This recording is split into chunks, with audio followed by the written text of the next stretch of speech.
ప్రయాసతో ఈ గొప్ప సభను ఏర్పాటు చేసినందుకు నీకు వందనాలు చెల్లిస్తున్నాం. పరిశుద్ధ రాజా, నీకు వందనాలు.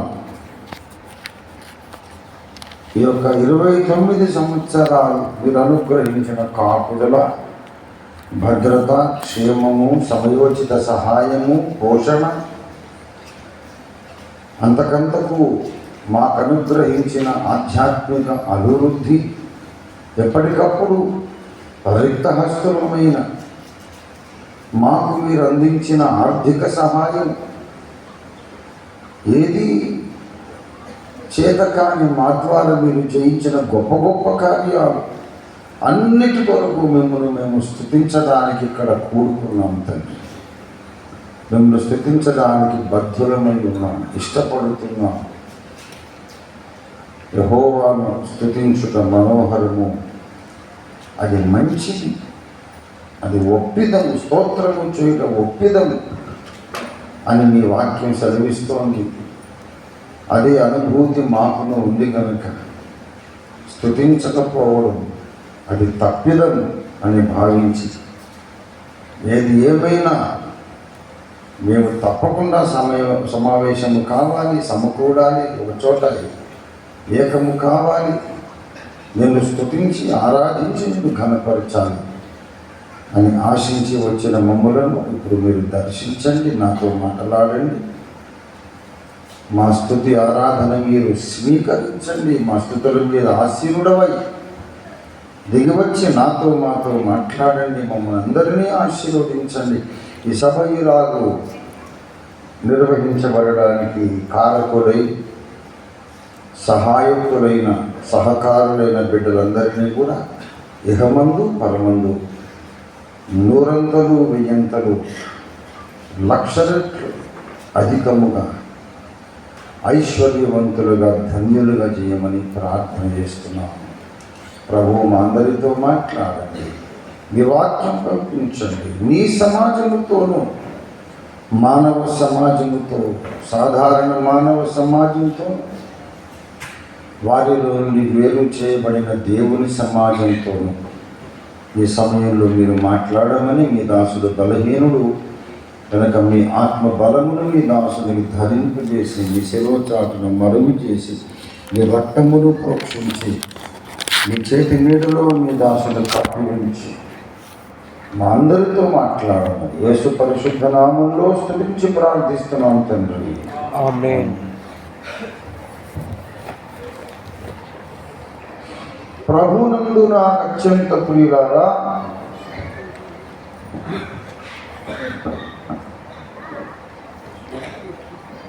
చదవబడిన లేఖన భాగాన్ని మనం గమనించి చూస్తే వీటన్నిటిలో మనము అత్యధిక విజయము పొందుతున్నాము అని వ్రాయబడి ఉంది. ఇంగ్లీష్ రెండరింగ్, ఇంగ్లీష్ వర్షన్ చాలామంది దాన్ని ఇష్టపడతారు, దాని మీద గొప్ప ప్రసంగాలు చేశారు. ఇంగ్లీష్ వర్షన్లో ఏముంటుందంటే అత్యధిక విజయం అంటే వీఆర్ మోర్ దాన్ కాంకరర్స్ అని ఉంటున్నాను. ఇంగ్లీష్లో మోర్ దెన్ కాంకరర్స్ అని అంటే దానికి కొందరు పెద్దలు చెప్పిన వ్యాఖ్యానం ఏంటంటే, యుద్ధము చేసి జయించేవాడేమో విజేత, విజేత కంటే ఎక్కువ ఎవరు అంటే యుద్ధం చేయకుండానే జయించేవాడు అని వ్యాఖ్యానం చేశారు. అంటే దేవుడు శిలువ ద్వారా సిద్ధపరిచిన విజయాన్ని స్వతంత్రించుకొని ఆ విజయంలో ముందుకు నడిచేవాడు. వీఆర్ మోర్ దెన్ కాంకరర్స్ అని మీరు విని ఉంటారు బహుశా. చాలా పెద్దలు, చాలా పెద్దవారు, చాలామంది పెద్దలు ఆ వ్యాఖ్యానం చెప్పారు. ఎందుకో నాకు అదంత రుచించదు, నాకు అది సరిగా అనిపించింది. అత్యధిక విజయమే కరెక్ట్, మనం విజేతల కంటే ఎక్కువ ఉన్నాము అని కాదు ఇక్కడ ఉన్నది. మనకు విజయమును అత్యధికంగా దేవుడు దయచేస్తున్నాడు. మనకు విజయాన్ని దేవుడు అత్యధికంగా దయచేస్తున్నాడు. అత్యధిక విజయము పొందుతున్నాం. విజయము అనేది ఏదో చెంచాడు, ఏదో టీ కప్పుడు ఒక గ్లాసులు కాదు. సముద్రమంత విజయము, అత్యధిక విజయమును దేవుడు ఇచ్చాడు. దేవునికి స్తోత్రం కలుగునుగా. వీటన్నిటిలో అంటే ఏ విషయాలలో మనకు జయము అనుగ్రహించాడు ఆయన అంటే అక్కడ చెబుతున్నాడు. అంతకు ముందు అనేక విషయాలు 35వ వచనము నుండి రాయబడి ఉన్నాయి. శ్రమ అయినను, బాధ అయినను, హింస అయినను, కరవైనను, వస్త్రహీనత అయినను, ఉపద్రవమైనను, ఖడ్గమైనను మనలను క్రీస్తు ప్రేమ నుండి ఎడబాపున ఇందును గూర్చి వ్రాయబడినదేమనగా, నిన్ను బట్టి దినమెల్లవేమో వధింపబడిన వారము, వధకు సిద్ధమైన గొర్రెలమని మేము ఎంచబడిన వారము. వధకు సిద్ధమైన గొర్రెలు కబేళాకు తీసుకెళ్తారు. గొర్రెలను, మేకలను, జంతువులను అవి ఉన్నదే కోసుకొని తినడానికి. దాన్ని ఎవడు అయ్యో అంటాడు? మేకను కోసారని దానికి ఎవడు జ్ఞాపకార్థ కూటం పెడతారు? దానికి ఎవడు ఫోటో తీసి దండేస్తాడు? దాని మీద పడి పోరుమని ఎవడు ఏడుస్తాడు? అది న్యాచురల్లీ అది ఉన్నదే అందుకు మనం తినడానికి, చంపడానికి. టైం వేస్ట్ ఎందుకురా? ఏసై ఒక్క దెబ్బతో ముక్కలు చేసాయి తల కాస్త పంచుకు తిందాం, ఆనందిద్దాం. వాటికి ఎవరి సానుభూతి ఉండదు. వధకు సిద్ధమైన గొర్రెలను. సమాజంలో మన పరిస్థితి, అందరూ మనలను ద్వేషిస్తారు, దూషిస్తారు, అపహాస్యం చేస్తారు, ఎగతాళి చేస్తారు, అవమానిస్తారు. వాళ్ళకు అవకాశం ఉన్నన్ని రకరకాలుగా మనల్ని హింసిస్తారు. కొన్ని ప్రకృతి సిద్ధమైన ఉపద్రవాలు వస్తున్నాయి, కొన్ని మానవులు కల్పించే ఉపద్రవాలు, కొన్నేమో పరిస్థితుల ప్రభావం చేత వచ్చే ఉపద్రవాలు. కరువు అన్నాడు. ఈ కరువు అనేది ప్రకృతి సిద్ధంగా అప్పుడప్పుడు కరువులు వస్తూ ఉంటాయి. మనుషులు కల్పించేది కాదది, కరువులు వస్తూనే ఉంటాయి. అంటే కనీస అవసరాలు తీరని పరిస్థితి. అన్నం కావాలి, ఆహారం లేదు, మంచి బట్టలు లేవు. కరువు దేనికైనా సర్దుకుపోవాల్సిందే కానీ సమృద్ధి లేదు. కరువైనను, వస్త్రహీనత అయినను.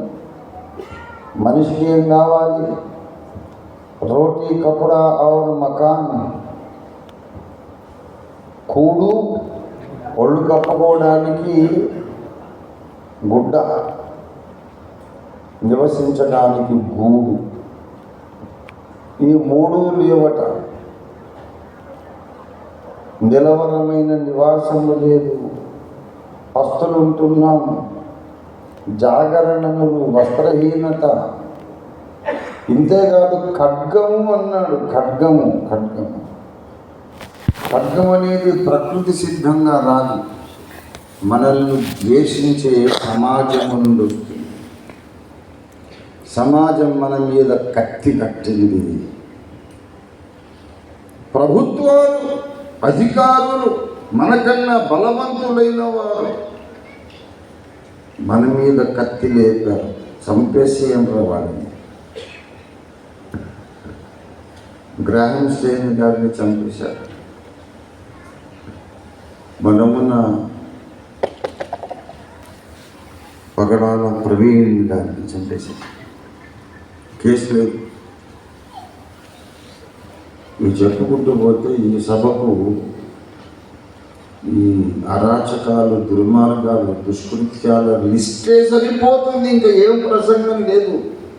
ఎన్ని వేల మందిని అక్రమంగా హింసించారు, చంపుతున్నారు. ఇలా మణిపూర్ తలుచుకోండి. మణిపూర్ మెల్లమెల్లగా దేశం మర్చిపోతుంది. అప్పుడు గబ్బోలు పెట్టారు అందరూ, ఎవరు పట్టించుకోలేదు. ప్రధానమంత్రి గారు వెళ్ళలేదు, పరామర్శించలేదు. హోంమంత్రి గారు వెళ్ళలేదు.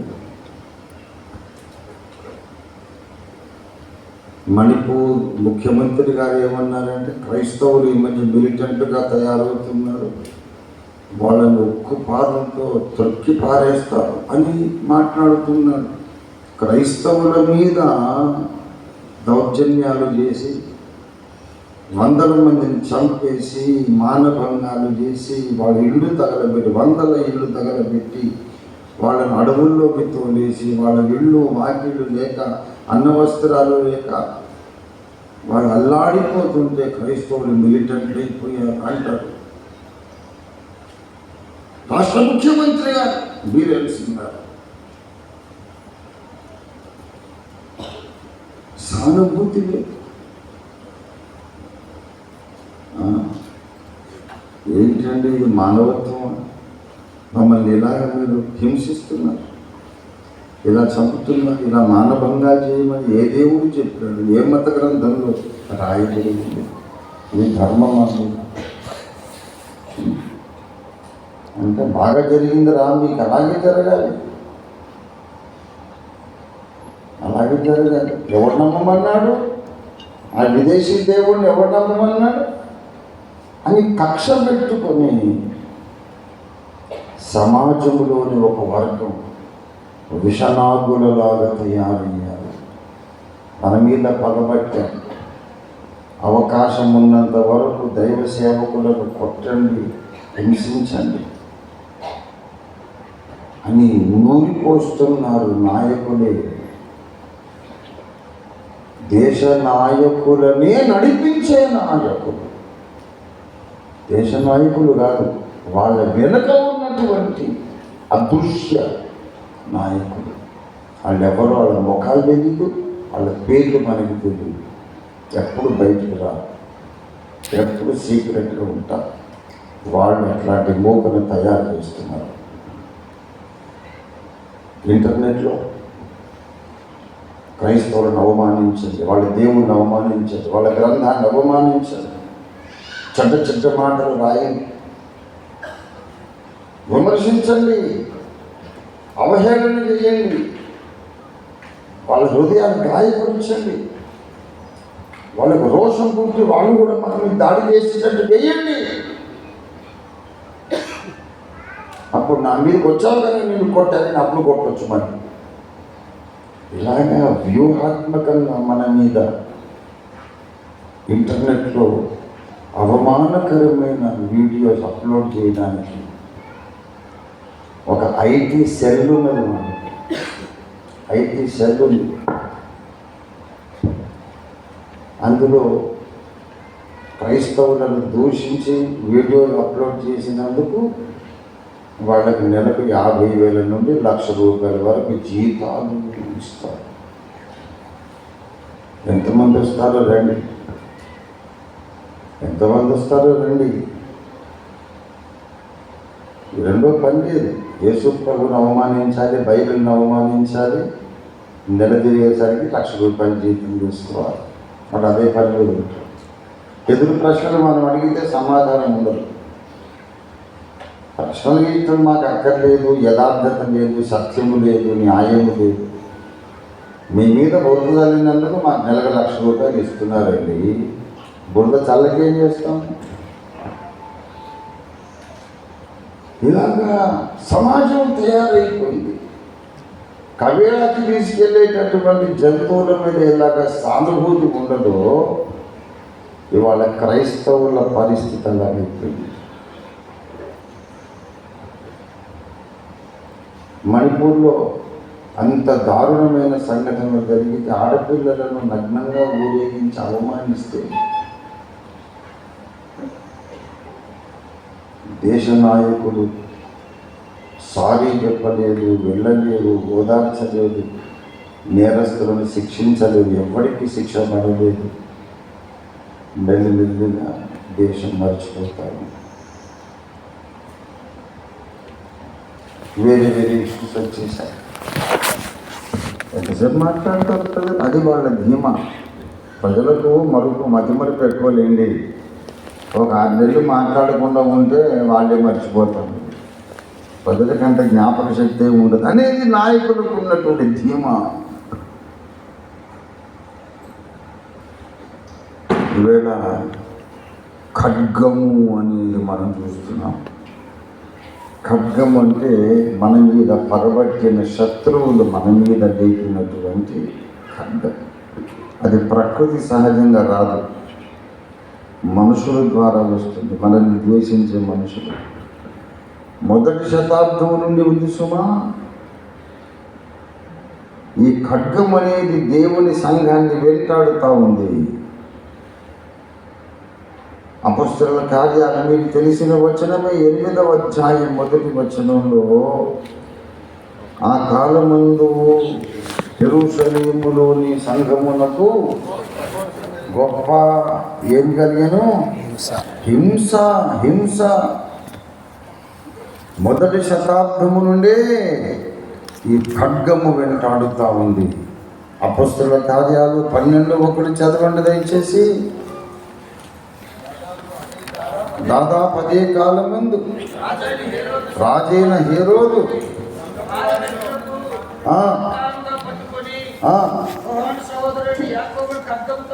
యాకోబును ఖడ్గము చేత చంపించెను. రాజైన హేరోదు సంఘపు వారిలో కొందరిని బాధ పెట్టుటకు బలాత్కారముగా పట్టుకొని యోహాను సహోదరుడైన యాకోబును ఖడ్గముతో చంపించారు. అప్పటి నుండే ఖడ్గం వెంటాడుతోంది. 2000 సంవత్సరాల తరువాత ఇప్పుడు కూడా వెంటాడుతాను. రాను తీవ్రతరం అవుతా ఉంది ప్రియుల. ఒకవైపేమో మరణాపాయం వెంటాడుతుంది, ఒకవైపేమో ఆర్థిక ఇబ్బందులు, కరువు, మనకు కావలసిన వస్తువులు మనం కొనుక్కోలేని పరిస్థితి. ఏమండి, ఆర్థికంగా మనం చితికిపోయిన పరిస్థితి. ఈ పరిస్థితులలో క్రైస్తవ సంఘం ముందుకు సాగుతూ ఉంది.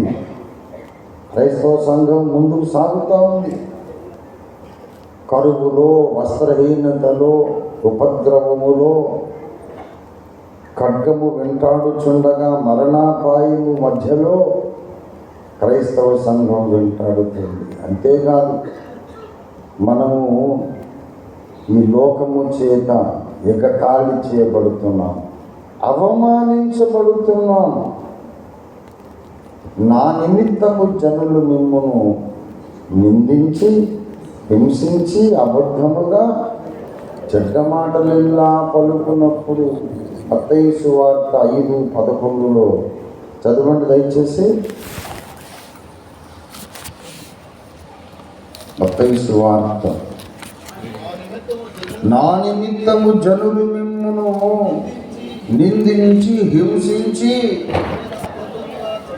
మీ మీద అబద్ధముగా చెడ్డ మాటలెల్లా పలుకున్నప్పుడు మీరు ధన్యులు అండి.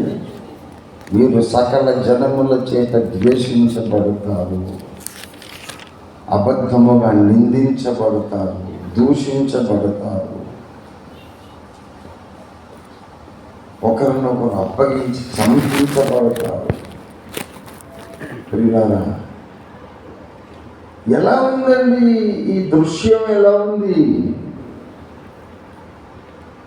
ఏమైనా ప్రశాంతత ఉందా?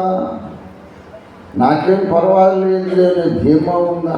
సమాజంలో ఎంత ద్వేషము నూరిపోశారంటే ఉత్తి పుణ్యానికి నిష్కారణ ద్వేషం. మీరు క్రైస్తవులా? మీ మొగాన్ని కొట్టలేదేంటి? మీకు ఇల్లు అద్దెకి ఇవ్వలేదు. మీరు క్రైస్తవులా? మీకు ఉద్యోగం లేదు. మీ క్రైస్తవులా? మీరు ఎంత బాగా ఇంటర్వ్యూలో ఎంత బాగా జవాబులు రాసినా మిమ్మల్ని సెలెక్ట్ చేయండి.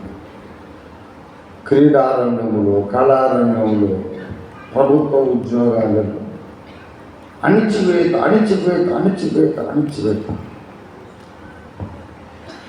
ఇదంతా ఎదుర్కొంటూ దేవుడట మనకు వీటన్నిటిలో అత్యధిక విజయం ఇచ్చాడు. ఇది విడ్డూరం, విడ్డూరం అండి. ఒకవైపు చంపుతున్నారు, ఎగతాళి చేస్తున్నారు, డబ్బులు లేవు, కనీస అవసరాలు తీర్చుకోలేకపోతున్నాం, అవమానం పాలైపోతున్నాం, కనీసం అయ్యో పాపం అనేవాడు లేడు. సమాజం అంతా వెలివేస్తోంది, చిత్రహింసలు పెట్టబడుతున్నాము. ఎటు చూసినా అలల చేత కొట్టబడుతున్న పడవలాగా ఉన్నాము. దీంట్లో మన దేవుడు గొప్ప విజయం ఇచ్చాడు. ఇంకా నీ బ్రతుక్కి విజయం ఎక్కడుందిరా అంటుంది లోకం.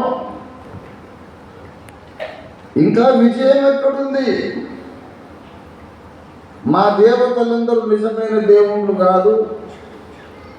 ఆ కొయ్య మీద, ఆ కట్టె మీద, ఆ చెక్క పలకల మీద వ్రేలాడి చచ్చిపోయిన, దిక్కులేని చావు తెచ్చిన ఆ యేసే నిజమైన దేవుడని మీరందరూ మమ్మల్ని వదిలేసేయండి. ఆయన నమ్ముకున్నారుగా. మరి ఏం బాగుకున్నారు? మీరు ఏం సంపాదించుకున్నారు? ఇప్పుడు బాగుందా? లోకానికి విరోధమైపోయారు, బంధుమిత్రులకు విరోధమైపోయారు, అందరి చేత ద్వేషించబడుతున్నారు, చంపబడుతున్నారు. పోనీ కోట్లు వచ్చి పడ్డాయా మీకు? అంతకుముందు గుడిసెలో ఉన్నారు, యేసుని నమ్మిన తర్వాత అదే గుడిసెలో ఉన్నారు. ఆర్థిక పరిస్థితి ఏదైనా మెరుగుపడిందా? యేసుని నమ్మగానే ఇంట్లో ఏమన్నా లంకె బిడ్డలు దొరికినాయా? పదవులు వచ్చినాయా? హోదాలు వచ్చినాయా? బజార్ను వెళ్తుంటే అందరూ నమస్కారం అండి బాబు గారు అంటున్నారా? చీపడుతున్నారు కదా. డబ్బులు రాలేదు, గౌరవము రాలేదు. ఎక్కడ పడితే అక్కడ కొడుతున్నారు, చంపుతున్నారు. ఛత్తీస్గఢ్లో 40 క్రైస్తవ కుటుంబాలు, ఒక గ్రామంలో, ఒక పల్లెలో ఆ 40 కుటుంబాలందరూ బాగా పెద్ద భూస్వాములు కాదు కానీ మధ్య తరగతి. వాళ్ళ కాళ్ళ మీద వాళ్ళు నిలబడతారు. ఒక్కొక్కడికి 5 ఎకరాలు 10 ఎకరాలు అలాగుంది ల్యాండ్. వాళ్ళు పండించుకున్న ధాన్యం వాళ్ళకి సరిపోతుంది. వాళ్ళు ప్రభువుని నమ్ముకున్నారు. 40 కుటుంబాలు, అందరికీ భూములు ఉన్నాయి, అందరూ వ్యవసాయదారులే, సగౌరవంగా బ్రతుకుతున్నారు. అక్కడికి మతోన్మాదుల మూక వెళ్ళి వాళ్ళు ఇళ్ళ మీద పడంత ధ్వంసం చేసి వాళ్ళ సామాన్లు బయటపడేసి కొట్టి, రక్తాలు వచ్చేటట్టు కొట్టి, వాళ్ళ ఇంట్లోకి బయటికి లాగి వాళ్ళ ఇళ్ళకు పెద్ద తాళం కప్పులు తాళాలు వేసి కొట్టి జంతువుల్ని కొట్టినట్టు కొట్టి అడవుల్లోకి వాళ్ళని పరిగెత్తించేశారు. వెళ్ళండి, మీరు ఊళ్ళో ఉండదు. ఆ అమెరికా దేవుణ్ణి నమ్ముకుంటారా మీరు? ఇక మీ ఊళ్ళో స్థానం లేదు, మీరు రావడానికి వీలు లేదని వెళ్ళగొట్టేశారు. అక్కడికి మన రాష్ట్రీయ క్రైస్తవ పరిషత్, ఇప్పుడు నార్త్ ఇండియా హిందీ బెల్ట్ కొరకు మనం రాష్ట్రీయ మసీహీ పరిషత్ అంటున్నాం. వాళ్ళకి క్రైస్తవం అంటే అర్థం కావట్లేదు. అక్కడికి మన టీం వెళ్తే కొంత మనకేదో కలిగింది, కాస్త మనం సహాయం చేద్దామని వెళ్తే చాలా చెదిరిపోయారు, వాళ్ళ మనసంతా చెదిరిపోయింది, భయాందోళనకు గురైపోయి ఎవరు కనీసం అడవుల్లోకి వెళ్ళి వాళ్ళని పరామర్శించడానికి కూడా మిగతా వాళ్ళు భయపడుతున్నారు. వాళ్ళని దెబ్బలు కొట్టి వెళ్ళగొట్టేస్తే బ్రదర్ ఏం జరిగింది, ఎలా జరిగిందని రావడానికి ఛత్తీస్గఢ్లోని వేరే క్రైస్తవులు కూడా భయపడుతున్నారు. వెళితే మమ్మల్ని కొడతారేమో, చంపుతారేమోనండి. అలాంటి పరిస్థితుల్లో ఆంధ్ర నుంచి మనోళ్ళు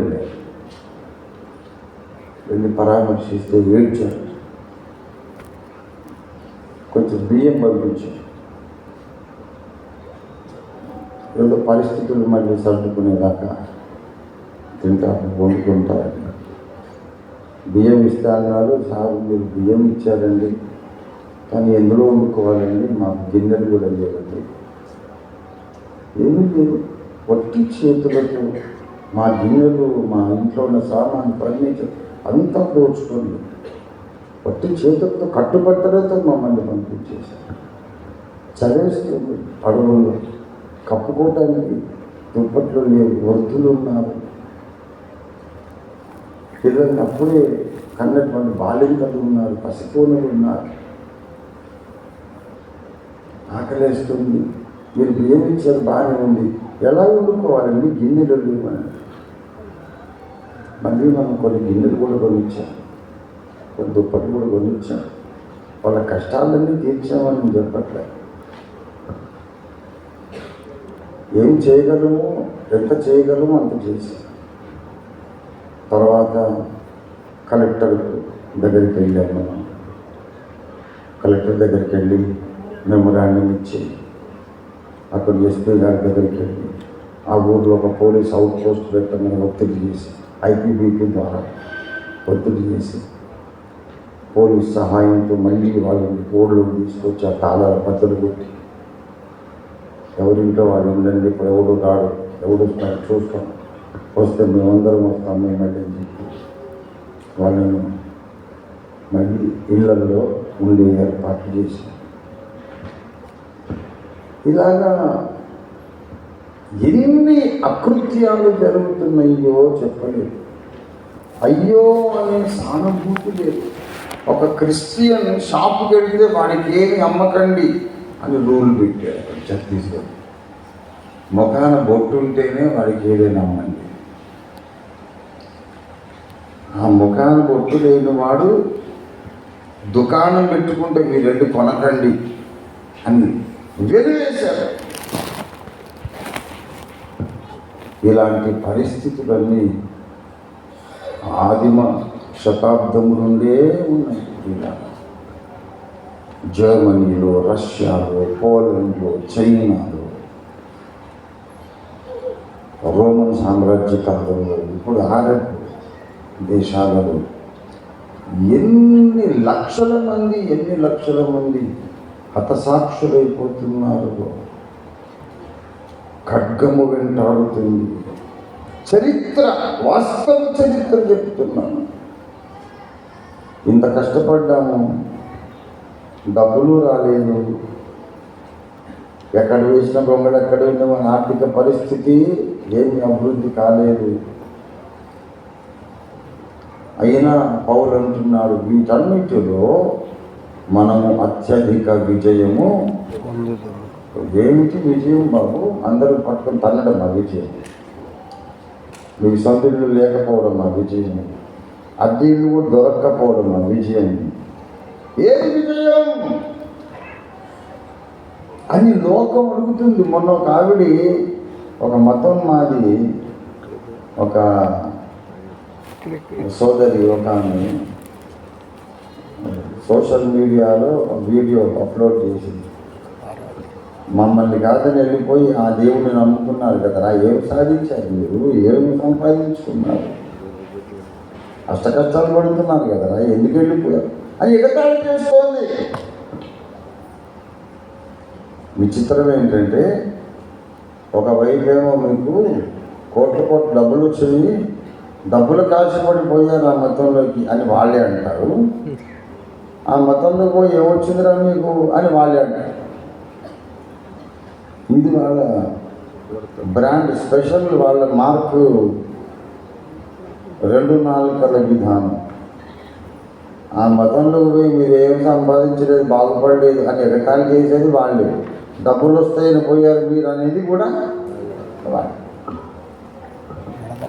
ఇలా ఇంతగా ద్వేషించబడుతున్నాం మనం. ప్రవీణ్ పగడాల గారిని దారుణంగా చంపేశారు. దానిని అసలు వెలుగులోకి రాకుండా, వాస్తవాలు వెలుగులోకి రాకుండా, కానీ సాక్ష్యాలు లేకుండా చంపేశారు. ప్రవీణ్ పగడాల గారి మొహం రవ్వుగా ఉంటుంది, చబ్బీ ఫేస్. ఒకటి ఎవరికో హెల్మెట్ వేసి ఇతనే ప్రవీణ్ పగడాల మోటార్ బైక్ మీద పోయిన వాడు కోల ముఖం ఉంటున్నాడు. అంటే తాగుబోతూ తాగి ఏంటంటే ఈ రౌండ్ ఫేస్ ఉన్నవాడు బాగా తాగితే కోలముఖం అయిపోతుంది. అసలు తాగితే కోలముఖం ఉన్నవాడు ముఖమే రౌండ్గా తయారు, రివర్స్. అంత మన చెవిలో పూలు పెడుతున్నారు అధికారులే. పాపం కేఏ పాల్ గారు ఎంత పోరాడుతున్నారు, హర్ష కుమార్ గారు ఎంత పోరాడుతున్నారు. అయినా సరే వాళ్ళ పోరాటాన్ని అసలు పట్టించుకోవట్లేదు, ఖాతలు చేయట్లేదు. అరిసరిసే మీరే అలసిపోతారు, ఏం చేస్తారో చేసుకోండి అంతే, ఇది ఫైనల్. ప్రభుత్వమే వాళ్ళ వైపు ఉన్నప్పుడు ఎవరేం చేయగలరు? ఇలా ఇది పరిస్థితి. దేవుని దయ వల్ల మొన్న ఎలక్షన్స్లో 400 దాటుతుంది అనుకున్నారు, కానీ దాటలా. అందుకని తగ్గారు. లేకపోతే ప్రతి రాష్ట్రం ఒక మణిపూర్, ఆంధ్రప్రదేశ్, తెలంగాణ, కర్ణాటక, అన్ని రాష్ట్రాలు మణిపూర్ కంటే బీభత్సమైపోయింది. పంజాబ్లో ఒక దైవజనుడు ఉన్నారు, భజేందర్ సింగ్, యవనస్తుడు, అభిషిక్త దైవజనుడు. ఆయన ద్వారా పంజాబ్ మొత్తం కన్వర్ట్ అయిపోయే పరిస్థితి అయిపోయింది. అంతేకాదు కింగ్ మేకర్ అయిపోయాడు ఆయన. నెక్స్ట్ ఎలక్షన్స్లో ఎవరికి ఓటు వేయమని ఆయన చెప్తే వాళ్ళకి ఓటేస్తారు జనాలు. నెక్స్ట్ ముఖ్యమంత్రి ఎవరు కావాలని ఆయన చెప్తే వాళ్ళే ముఖ్యమంత్రి అవుతారు. అందరూ క్రైస్తవులు అయిపోతున్నారు పంజాబ్ రాష్ట్రం అంతా. అందరూ కలిసి కట్టగట్టుకొని అతని మీద కుట్ర చేసి ఎవరో ఒక పసిపాప మీద అత్యాచారం చేయబోయారని పోక్సో కేసు పెట్టి అతన్ని జైల్లో వేశారు. సాక్ష్యాలు లేవు, ఏమీ లేవు, కేసు అయితే పెట్టారు. ఇప్పుడు ఆయన ఇంకా సంవత్సరం నుండి జైల్లో ఉన్నారు. దానికి పరిష్కారం ఏంటి? వాళ్ళకు నచ్చని వాళ్ళు, కిట్టని వాళ్ళు, ఒక థ్రెట్గా తయారైన వాళ్ళు, బలమైన నాయకులైన వాళ్ళు ఎవరి మీదనన్నా ఏ కేసులన్నా పెట్టేసి లోపలేస్తారు. దీనికి ప్రభుత్వ యంత్రాంగమే సహకరిస్తామండి. అధిపతులారా మీరు నీతిని అనుసరించి మాట్లాడుదురా అన్నాడు కాదు. దానికి అటువంటి దుర్మార్గాల కొరికే నేను పాట రాశాను. దిగిరమ్మయ్యా ప్రభు దిగిరమ్మయ్యా అని. దుర్మార్గ పరిపాలనను ధరణిపై ఎందాక నీవు సహించేదిరా. ఎప్పటిదాకా సహిస్తావు తండ్రి? ఎటు చూసినా మనం అణిచివేయబడుతున్నాము. మనకు అత్యధిక విజయం దొరికింది. ఏది దొరికింది? ఏం విజయం బాబు? కలలు కంటున్నారా? ఏ తప్పతాగి మాట్లాడుతున్నారా? విజయం ఎక్కడుందిరా మీ బ్రతుకులకు? డబ్బులు లేవు, ఆస్తిపాస్తులు లేవు, సామాజికంగా ఘనత లేదు, గుర్తింపు లేదు, గౌరవం లేదు. మిమ్మల్ని చంపేస్తుంటే అయ్యో అనేవాడు లేడు. వధకు కొనిపోబడ్డ గొర్రెల్లాగా గొర్రెలు చంపారా? చంపని మరి చంపకపోతే ఏం చేస్తారు? అది ఉన్నదే దానికోసం అయ్యే. గొర్రెలు చంపితే జ్ఞాపకార్థకూటం పెట్టడం ఏంట్రా? ఇంకొకరిని పట్టుకురా చేసేద్దాం. వాళ్ళు ఉన్నదే చంపడానికి, మనం చంపడానికే వాళ్ళు ఉన్నారు క్రైస్తవులు అనేలాగా సమాజం తయారైంది. ప్రియ దేవుని బిడ్డలారా, ఈ విషయాలన్నిటిలోనూ మనకు జయమున్నది. ఏమి జయము? లోకస్తులు అనుకుంటున్నారు ఇలాంటి పరిస్థితులన్నీ మనకు దాపురించటం మనకు ఓటమి అనుకుంటున్నారు. ఈ లోకస్తుల యొక్క అసెస్మెంట్, అంచనా ఏమిటంటే వీళ్ళకు డబ్బులు లేకుండా చేశాము, ఆస్తులు కొనకుండా చేశాము, ఆర్థికంగా ఇబ్బందుల పాలు చేశాము, సమాజంలో వాళ్ళ మీద ఒక చిన్న చూపు, అవమానం అనేది సృష్టించేశాం. క్రైస్తవులు అంటే చెడ్డవాళ్ళు. ఇప్పుడు సినిమాలు తీస్తారండి, విలన్ దుష్ట పాత్రలు ఎవడైనా అంటే వాడి పేరు మైకల్, డానీ, ఇట్లా. అది ఆడవాళ్ళు చెడిపోయిన వేషల పాత్రలు ఉంటారనుకోండి, రోజీ, మేరీ, ఇట్లా. కానీ వాళ్ళ పేర్లు పెట్టుకోరు. అంటే అట్లాంటి క్యారెక్టర్స్ అందరూ ఆడవాళ్ళు అయినా మగవాళ్ళు అయినా ఈ చెడ్డ క్యారెక్టర్స్ అందరూ క్రైస్తవులై ఉంటారు అనేది అంతర్లీనంగా చాప కింద నీరు లాగా రాకిపోయింది సమాజంలో.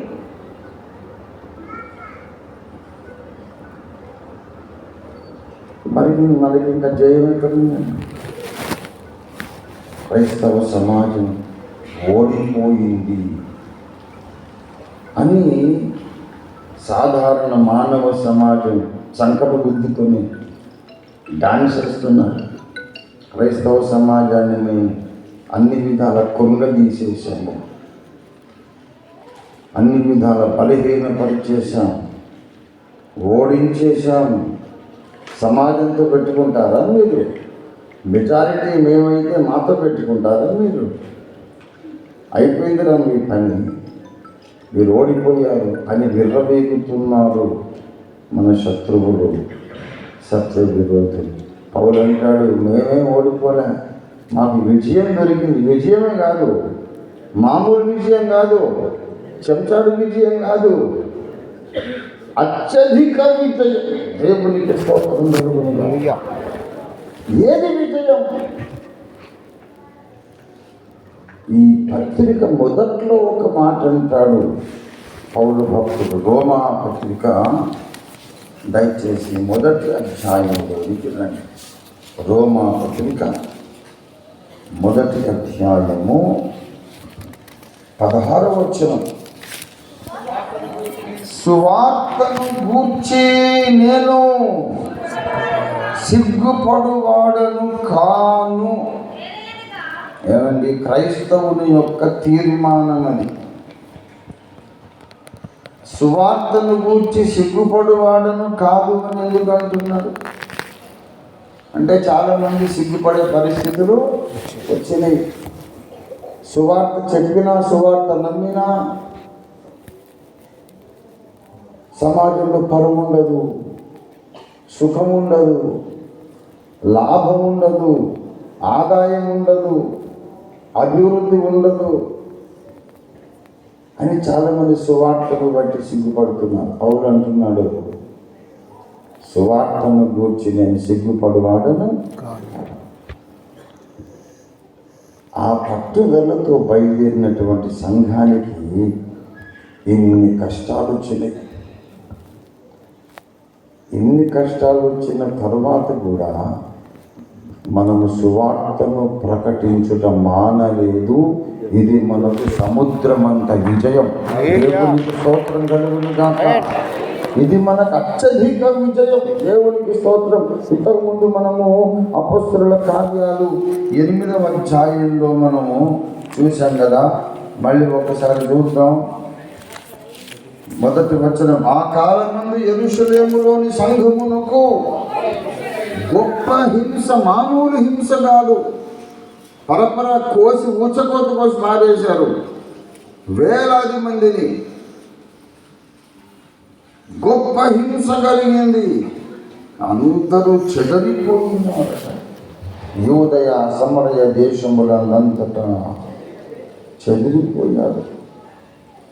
ఆ చెదిరిపోయిన వాళ్ళు ఏం చేశారు తెలుసా?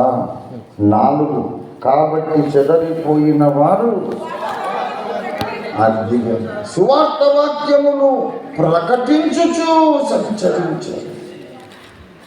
ప్రాణాలు అరచేత పట్టుకొని పారిపోతున్న వాళ్ళు, ప్రాణము దక్కించుకోవడానికి పారిపోతున్న వాళ్ళు,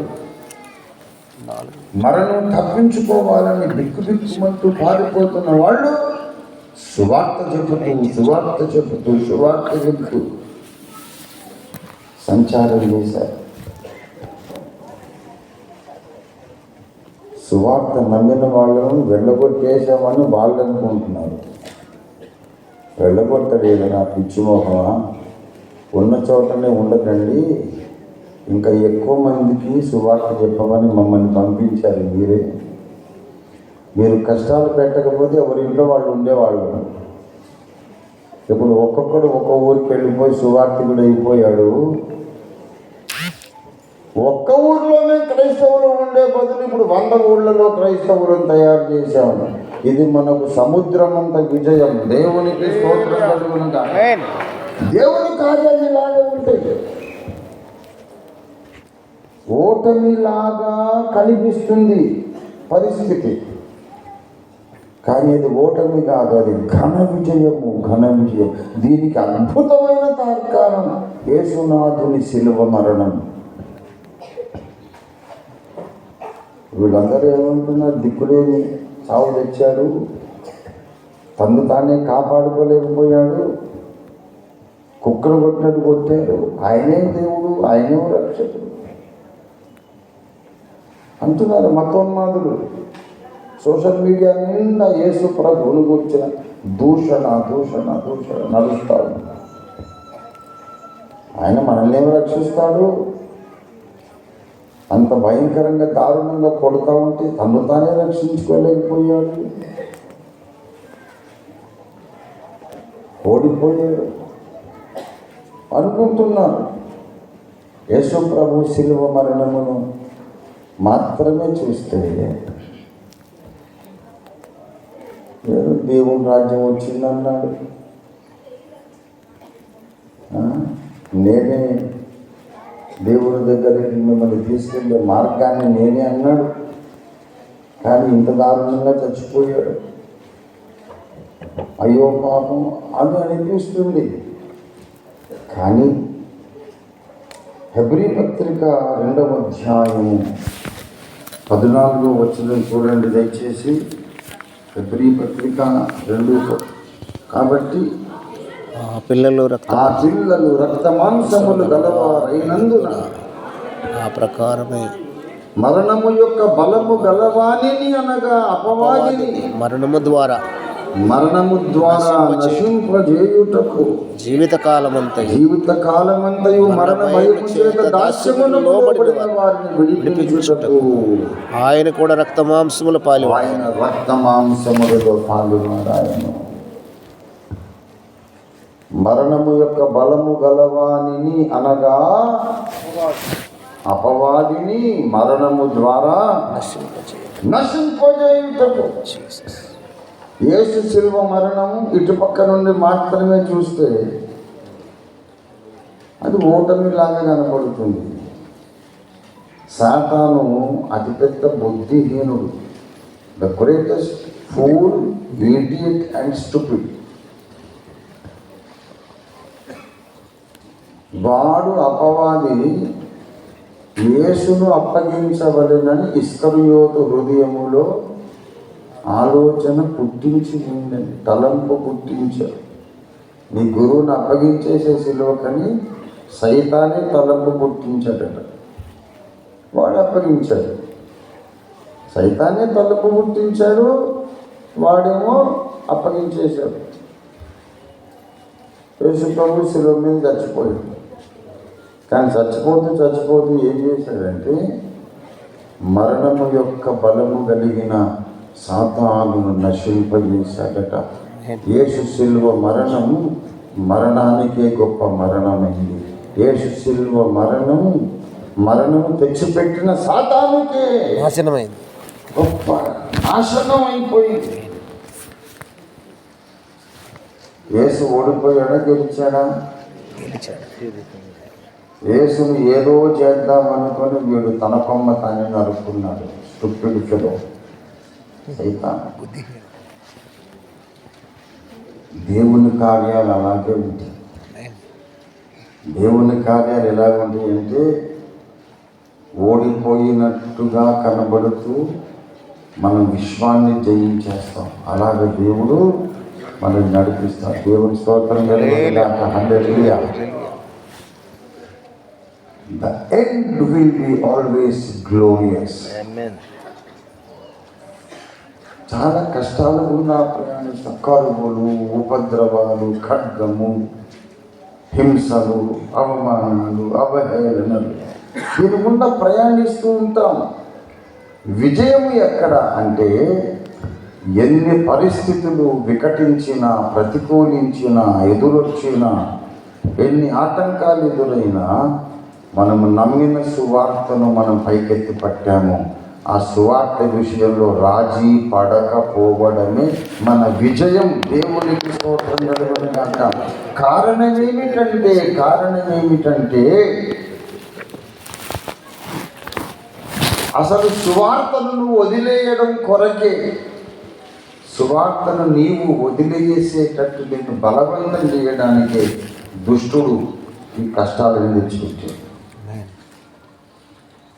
సాతాను ద్వారా కలిగినటువంటి శ్రమలు ఇవన్నీ. ఎందుకు చంపుతారు, ఎందుకు కొడతారు, ఎందుకు కులం తక్కువలు, జాతి తక్కువలు అంటారు, ఎందుకు అమెరికా దేవుడు అంటారు, ఎందుకు మనల్ని ఆర్థికంగా ఎదగనివ్వరు, ఎందుకు అవమానిస్తారు అంటే ఈ బాధను తట్టుకోలేకనన్నా మనం సువార్త మానేస్తామేమో అని సైతాను గారి ఆశ. ఈ బాధను తట్టుకోలేకనన్నా మనము యేసు ప్రభువును వదిలేస్తామని వాడి ఆశ ఎప్పుడు అదే. దేవుణ్ణి నమ్మిన వాళ్ళు దేవుణ్ణి వదిలేయాలి. ఆ వదిలేసేటట్టు చేయడానికి వాడు అన్ని కష్టాలు తెచ్చిపెడతాడు. ఇది యోబు విషయంలో మనకు ప్రస్ఫుటంగా కనపడుతుంది. యోబుని గురించి వాడు ఏమన్నాడు? పరలోక దర్బారులో నీవు అతనికి కలిగిన సమస్తము చుట్టూ నీవు కంచె వేసి ఉన్నావు కదా, ఆ కంచె తీసేసేయి. యోబు గ్రంథము 1వ అధ్యాయము 10వ వచనం. నీవు అతనికిని అతని ఇంటి వారికి అతనికి కలిగిన సమస్తమునకు చుట్టూ కంచె వేసేదివి కదా, నీవు అతని చేతి పనిని దీవించుచు ఉండుట చేత అతని ఆస్తి దేశములో బహుగా విస్తరించి ఉన్నది. ఆయనను నీవు ఇప్పుడు నీ చెయ్యి చాపి అతనికి కలిగిన సమస్తమును మొత్తిన ఎడల అతడు ఏం చెయ్యను? అతడు నీ ముఖము ఎదుటనే దూషించి నిన్ను విడిచిపోవు. ఇది వాడి ఆశ. వాడి ఆశ ఉంటే పెదవికి నక్క ఆశ పెట్టుకున్నాడు. తెలుసా మీకు ఆ కథ? ఒంటె పెదవి, కింద పెదవి ఇట్లా కింది వాలి ఊగుతూ ఉంటుంది. ఏ క్షణమైనా జారి పడుతుందేమో అన్న పొజిషన్లో కనపడుతుంది. అని జారలేదు, అది అంటుకుపోయి ఉంటుంది. ఆ పెదవి కింది పెదవి కింద వేలాడబడి లాగిలాగేలా ఉంటుంది అన్నమాట. అప్పుడప్పుడు ఏదన్నా తిన్నప్పుడు మళ్ళీ ఆ పెదవి పైకి లాక్కుంటుంది. అప్పుడు పైకి లాక్కు తింటుంది. మళ్ళీ మామూలు టైంలో అది కిందికి వచ్చేస్తుంది. నక్క అనుకుందంటే ఏదో కింద పడేటట్టుంది, పడితే నేను అది తినేస్తాను, బాగుంటుంది అని వంట వెంట తిరుగుతూ ఉన్నాను. ఇది ఎందుకు వెంట వస్తుందో నక్కకి అది వంటకి తెలియదు. వంట వెళ్తూ ఉంటే పైకి చూస్తూ నక్క తిరుగుతూ ఉంది. ఆ పెదవి కింద పడుతుంది. అది ఎప్పటికైనా కింద పడకపోతుందా, నేను తినకపోతానా, ఎప్పటికైనా ఆ పెదవి జారి కింద పడకపోతుందా, నేను తినకపోతానా అని తిరుగుతూ ఉంటుంది. అది ఎన్ని రోజులు తిరిగినా అది కింద జారినట్టు అవుతుంది, మరి పైకి పోతాం. జారినట్టు అవుతుంది, మళ్ళీ పైకి వెళ్ళిపోతాం. ఇంకా ప్రకృతి అది, దేహ నిర్మాణం అది. ఒంటి పెదవికి నక్క ఆశపడినట్టు అని ఒక సామెత పుట్టింది. ఎప్పటికీ జరగని పని ఒంటి పెదవి జారినట్టు కనబడుతుందంటే అది ఎప్పటికీ జారదు. సైతానుగాడు నక్కలాగా ఆశ పెట్టుకున్నాడు. యోగును కష్టపెడితే దేవుణ్ణి దూషించి విడిచి, ముఖం మీదనే దూషించి విడిచి వెళ్ళిపోవును అట అని వాడి అంచనా. అదే అంచనా నీ పట్ల, నా పట్ల, క్రైస్తవులందరి పట్ల ఉంది వాడికి. క్రైస్తవులను కష్టపెడితే వాళ్ళు క్రీస్తును వదిలిపెడతారు, క్రైస్తవులను అవమానిస్తే వాళ్ళు సువార్తను వదిలిపెడతారు, ఆ రక్షకులను వదిలేస్తారు, సువార్త చెప్పడం మానేస్తారు. కష్టపెట్టండి అని వాడి అంచనా, వాడి వ్యూహం. కానీ ఆ నక్కకు ఆ పెదవి, ఒంట పెదవి ఎలా దొరకదో వీడికి కూడా అలాగే దొరకదంటే అది జరగని పని. దేవుని బిడ్డలారా, వాడు 2000 సంవత్సరాల నుండి ఫూల్ అవుతూనే ఉన్నాడు. బాగా కష్టపెడితే వీళ్ళు దేవుని ముఖము ఎదుటనే దూషించి విడిచి వెళ్ళిపోతారు అని ఆశ పెట్టుకున్నారు. కష్టపడ్డారు, ఇంకా దేవుని దగ్గర అయ్యారు. దేవుని స్తోత్రం కలుగునుగా. హల్లెలూయా. యోబు దేవుని వదిలేశాడా? ఆదిమ సంఘస్థులు వేసాయిని వదిలేశాడా? మాసిదోనియ సంఘముల వారు బహుశ్రమల వలన పరీక్షించబడ్డారు, నిరుపేదలైన వదిలేశారా? స్మరణ సంఘం నీ శ్రమను, నీ దరిద్రతని నిలుపుదనన్నాడు యేసయ్య. పేద సంఘము, శ్రమపడిన సంఘం అసలు వదిలేదు. అయినా నువ్వు ధనవంతుడు, ఐశ్వర్యవంతుడు అన్నాడు యేసయ్య. ఇలాగా క్రైస్తవులు కష్టపడతారు కానీ రక్షకులను వదిలిపెట్టలేండి. క్రైస్తవులు శ్రమ పడతారు కానీ సత్యాన్ని వదిలిపెట్టరు. దేవుడు అప్పగించిన పనులను చేయడానికి తమకున్నటువంటి అంకిత భావాన్ని వదిలిపెట్టరు. క్రైస్తవులకు ఒక గురి ఉన్నది, ఆ గురి వద్దకే సాగి వెళుతారు. మన శత్రువులు మన మీద ఎన్ని వ్యూహాలు పన్ని, ఎన్ని కుట్రలు కుతంత్రాలు పన్ని, ఎన్ని రకరకాలుగా మనల్ని గాయపరిచిన మన గురి వద్దకే సాగి వెళ్తాం. మన గురి ఒక్కటే, సిలువ వేయబడిన క్రీస్తును మనం ప్రకటించాలి. దేవునికి స్తోత్రం కలుగునుగా. ఇది మాత్రం మానం. మొన్న ఒక సీనియర్ జర్నలిస్ట్ గారు ఈ ఇంటర్నెట్లో ఒక వీడియో పెట్టాడు. క్రైస్తవుల మత ప్రచార కుట్ర భంగం. ఏంటి భగ్నము అని నేను ఎక్కడ భగ్నమే. మనం సువార్త చెప్తానే ఉంటుంది, బాప్తిస్మాలు ఇస్తానే ఉన్నాము, ఎక్కడ భగ్నమైంది? వాళ్ళేదో సాధించేసిన సంకట గుర్తుకుంటున్నారు ఏంటిదని చదివితే డాక్టర్ క్రిస్ అనే ఆయన హైదరాబాదులో ఆయన రావడానికి ఏదో మీటింగ్ ఏర్పాటు చేశారట. టూరిస్ట్ వీసా మీద ఆయన వీసా వచ్చింది టూరిస్టుగా. ఆయన ఒకరోజు వర్షిప్, ప్రైజ్ అండ్ వర్షిప్ అంతా డెలివరీస్ అంతా చేస్తానని చెప్పి ఆయన ఒప్పుకున్నారు. ఇక close auditorium praise and worship and deliveries స్వస్థత ప్రార్థనలు చేస్తానని ఒప్పుకున్నారు. కొంతమంది మతోన్మాదులు పోయి ప్రభుత్వానికి కంప్లైంట్ చేసి ఆయన రాకుండా ఆపేశారు. క్రిస్ గారు రాలేదు. కాబట్టి మత ప్రచార కుట్రభగ్నం. అదే మత ప్రచార కుట్ర ఆయన వస్తే రాకపోతే భారతదేశంలో 1 కోటి మంది క్రిస్తులు ఉన్నారు ఇక్కడ. అంటే ఎంత తిక్కలో చూడండి, ఎంత బుద్ధిహీనులు చూడండి. వీళ్ళు ఏదో అనుకుంటున్నారు, బయట నుంచి ఎవడైనా వచ్చి చెబితేనే తప్ప ఇక్కడ సువార్త వ్యాపించదని అనుకుంటున్నారు. సువార్తను ఎవడు ఆపలేడు, అది దేవుని శక్తి అయి ఉన్నది. దేవునికి స్తోత్రం కలుగుగాక. వీరెంత శ్రమ పెడుతుంటే అంత వ్యాపిస్తూ ఉంటుంది సువార్త. దేవునికి స్తోత్రం కలుగుగాక. ఆటంకాలు సృష్టిస్తే,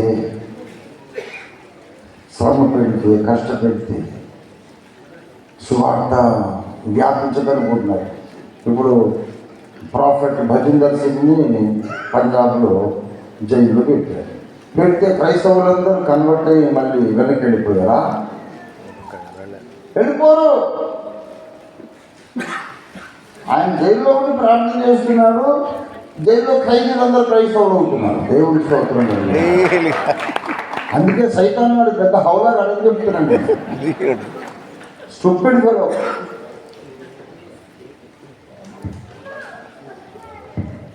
ఎవడైనా సువార్తకు వ్యతిరేకంగా ఏదైనా పని చేస్తున్నాడంటే ఆడు సర్వశక్తి గల దేవుణ్ణి కెలుపుకుంటున్నాడు. ఎక్కడ కెలకకూడదో అక్కడ కెలుపుతున్నాడు. చాలా డేంజర్. మీకు తెలుసా, ఒకప్పుడు జైళ్లలో సువార్త చెప్పడానికి దేవుని వ్యూహం చూడండి ప్రియ, దేవుని వ్యూహం. ఒకప్పుడు జైళ్లలో సువార్త చెప్పడానికి పాస్టర్లను అనుమతించేవారు. జైలు చాప్లెన్స్ అని ఉండేవాడు. ఒకప్పుడు జైలు చాప్లెన్స్ అని ఉండేవాడు.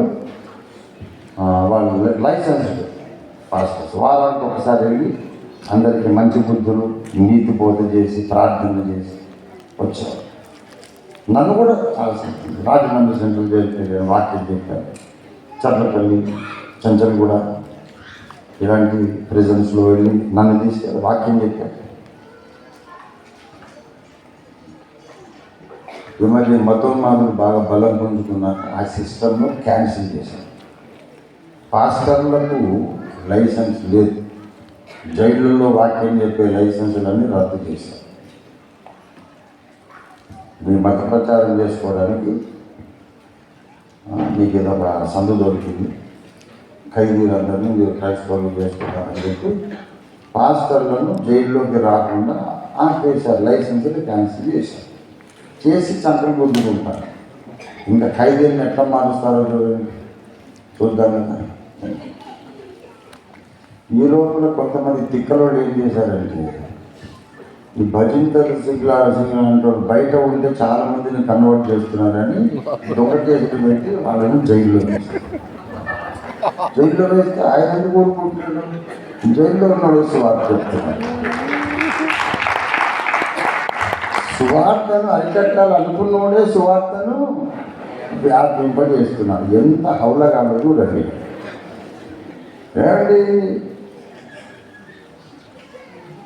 దేవుని బిడ్డలారా, దేవుని వ్యూహము చాలా ఉన్నతమైంది.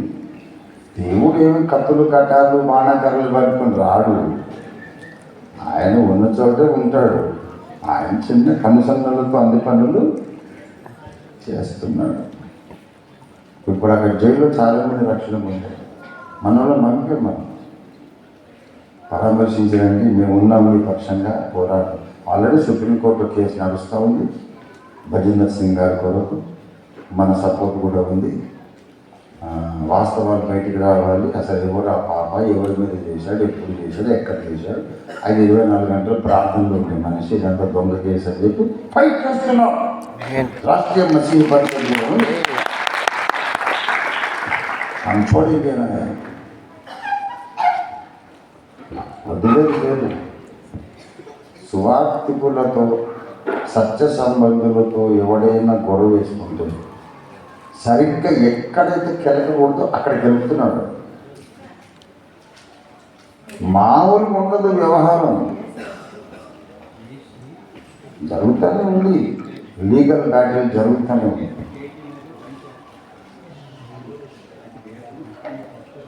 ఈ లోపల లీగల్గా మనం ఫైట్ చేసి మనం ఇలాగే గెలుస్తాం, అది వేరే విషయం. ఈ లోపల ఏం జరుగుతుందంటే మీరు ఎవరండి, ఏ నిర్ణయం చేసి వచ్చారు, ఏ నిర్ణయం చేసి వచ్చారంటే లేదండి నేను ఫలానండి శుభార్త చెప్తున్నందుకు నన్ను ఇక్కడ వేసారంటే అలాగే మీరు దేవుడి సేవకులండి, నాకు కడుపు నొప్పి వచ్చిందండి, నాకైతే కూడా ప్రార్థన చేయించుకుంటున్నాను, ఒకరికి డౌట్లు ఉంటే అడుగుతున్నాను. దేవుడి బిడ్డలాగా మొన్న ఒక సహోదరుని పేరు చెప్పని కానీ అన్యాయంగా కేసు వెలిగించి ఆయన మర్డర్ కేసు వెలిగించి ఆయన ఒట్టిదే ఆయన చేయలేదు, స్టార్టింగ్ కేసులు వెలిగించి ఆయన జైలు వేశారు. నేనే వెళ్ళి ప్రార్థన చేసి బ్రదర్ ఏం భయపడకండి మిమ్మల్ని బయటకు తీసుకొస్తాం మేమని చెప్పారు. నేను ఒకటిగా ప్రసంగాలే కాదు అన్నీ చేసుకుంటాను. లోపలికి వెళ్ళి మాట్లాడి లీగల్గా బయటికి తీసుకుని నేను అడ్వకేట్ నేను మాట్లాడి మళ్ళీ కేసు అంతా మళ్ళీ రివ్యూ చేయించి మళ్ళీ కొత్తగా దర్యాప్తు చేయండి, అసలు ఆయన మీద ఎలాంటి కేసు లేదు, ఇవన్నీ దొంగ సాక్ష్యాలు గుర్తించారు అని చెప్పి మళ్ళీ నా ఫైట్ నేను చేశాను. ఆయన బయటకు వచ్చినాక ఏం చెప్పారంటే అన్నయ్య మీరు నన్ను చూడటానికి వచ్చినప్పుడు జైల్లో కొన్ని పుస్తకాలు ఇచ్చారు నాకు. జైల్లో ఖైదీలు అందరూ ఎగబడి మీ పుస్తకాలు తీసుకొని చదువుతున్నారు.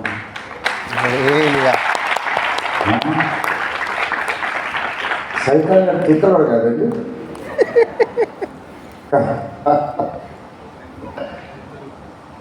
దేవుని బిడ్డలారా, ఏదో తాత్కాలికంగా మనల్ని కష్టపెట్టానని ఏదో అది మాట్లాడే ఒక లెక్కలో విషయం కాదు.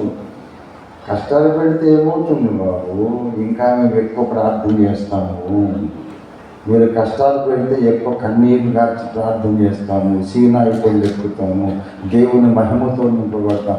మీకు తెలుసా, ఏ కష్టము లేనప్పుడు సుఖము, బాగా సుఖాలతో మా జీవితం నిండిపోయినప్పుడు ఒకవేళ మేము పాపము వైపు ఆకర్షించబడే అవకాశం ఉన్నది. కానీ మీరు పెట్టే కష్టాల వలన మాకు పాపం అంటే అసహ్యం కలుగుతుంది. ఇన్ని విధాలుగా కష్టపెడుతున్నప్పుడు ఇంకా పాపం ఎక్కడ ఆలోచిస్తామండి? పాపం మాకు అసహ్యం అయిపోయింది. ఈ శ్రమల వలన మేము పరిశుద్ధత వైపు పరుగులు తీస్తున్నాం. దేవునికి స్తోత్రం. హల్లెలూయా, హల్లెలూయా. శ్రమ కలుగక ముందు నేను త్రోవ విడిచి తిరిగి తిని ఇప్పుడు నీ వాక్యమును అనుసరించి నడుచుకొనుచున్నానని అడుగుతాను. దేవుని స్తోత్రం. హల్లెలూయా. అన్యులు మనల్ని కష్టపెడుతున్నారంటే ఏం చేస్తున్నారు చెప్పండి? ప్రార్థన గదికి మనల్ని తోడుతున్నారు. వెళ్ళండి ప్రార్థన చేసుకోండి, ప్రార్థన చేసుకోండి. దేవుని స్తోత్రంగా లేదు కాక. హల్లెలూయా. మన దేవుడు ఎంత ఆశ్చర్యకరుడండి. శ్రమల వలన మనల్ని ఆయన సంపూర్ణులుగా చేస్తున్నాడు. ఓడిపోయినట్టే కనిపిస్తుంది కథ, కానీ మనకు జయం కలుగుతుంది. అది అత్యధిక విజయం, అత్యధిక విజయం, కొలవలేనంత విజయం. ఇవాళ ఓఫీర్ మినిస్ట్రీస్ ఇంటర్నేషనల్కి ఒక పోరాటం ఉంది, మనం చేపట్టిన ఒక పోరాటం ఉంది. 60వ కీర్తన 4వ వచనంలో సత్యము నిమిత్తము ఎత్తి పట్టుటకు నీ యందు భయభక్తులు గలవారికి నీ ఒక ధ్వజమును జెండాను ఇచ్చి ఉన్నావు. దేవుని యందు భయభక్తులు గలవారికట దేవుడు ఒక ధ్వజముని ఇచ్చాడట. ధ్వజమును ఎత్తి పట్టడానికి ఇచ్చాడు. ధ్వజమును ఎత్తి పట్టుట అనగా యుద్ధము ప్రారంభించుట. ధ్వజమును పైకెత్తి పట్టుట అనగా యుద్ధం ప్రారంభిస్తున్నామని ప్రకటించుట. దేనికోసం యుద్ధం? సత్యం కొరకు, సత్యం కోసం యుద్ధం. దేవుని యందు భయభక్తులు కలిగిన వారికి దేవుడు ఒక జెండా ఇచ్చాడు. ఎత్తండి రా, పైకి ఎత్తండి, జెండా ఎత్తండి, సత్యం కొరకు యుద్ధం ప్రకటించండి అని ఇచ్చాడట. ఆ జెండా ఇవాళ ఓఫీర్ మినిస్ట్రీస్ చేతుల్లోకి వచ్చేసింది. దేవుడికి స్తోత్రం. మనం పోరాడుతున్నాము సువార్త కొరకు మాత్రమే కాదు, సత్యము కొరకు పోరాడుతున్నాం. సత్యము కొరకు పోరాడుతున్నామంటే సత్యము కాని ప్రతి దానికి విరోధంగా పోరాడుతున్నాం. We fight against everything that is not the truth. సత్యము కాని ప్రతి విషయానికి మనం జవాబు, ఇది సత్యం కాదు, ఇది సత్యం కాదు. మనం సత్యము కొరకు పోరాడుతున్నాం. లేఖన సత్యము, వాక్య సారాంశ సత్యము, సిద్ధాంత సత్యము, దాని కొరకు మనం పోరాడుతున్నాం. 46 సంవత్సరాల పోరాటం ఇది. ఇంకొక 2-3 సంవత్సరాలు అయితే అర్ధ శతాబ్దం అయిపోతుంది. ప్రియులారా, ఒక అర్ధ శతాబ్ద కాలపు పోరాటం. ఒక మనిషి అన్నవాడు ఎన్ని బాధలు పడాలో అన్ని బాధలు పడ్డాను. దెబ్బలు తిన్నాను, పొట్టబడ్డాను, నా మీద మంత్రాలు ప్రయోగించారు, నాకు విషం పెట్టారు, నా మీద నిందలు ప్రచారం చేశారు. ఎన్ని రకాలుగా అవకాశం ఉంటే అన్ని రకాలుగా నన్ను కృంగతీసే ప్రయత్నం చేశారు. గాయపడ్డాను, కాదనడం లేదు, గాయపడ్డాను, కానీ సత్య పోరాటం నేను ఆపలేదు. దేవునికి స్తోత్రం. ఇన్ని గాయాలు తగ్గుతున్నాయి కదా, ఇంకేం సత్యం అండి, ఏం దేవుడు అండి, ఏం భక్తుడు అనలేదు. గాయాల దారి గాయాలదే, మన పోరాటం దారి పోరాటాన్ని. దేవునికి హల్లెలూయా. ఇన్ని రకాల గాయాలు తగులుతున్నందుకు ఇంకా కసి మీద ఇంకా రెచ్చిపోయి మనం పోరాటం చేశాం. దేవునికి స్తోత్రం కలుగును గాక. హల్లెలూయా. ప్రభునందు ప్రియులారా,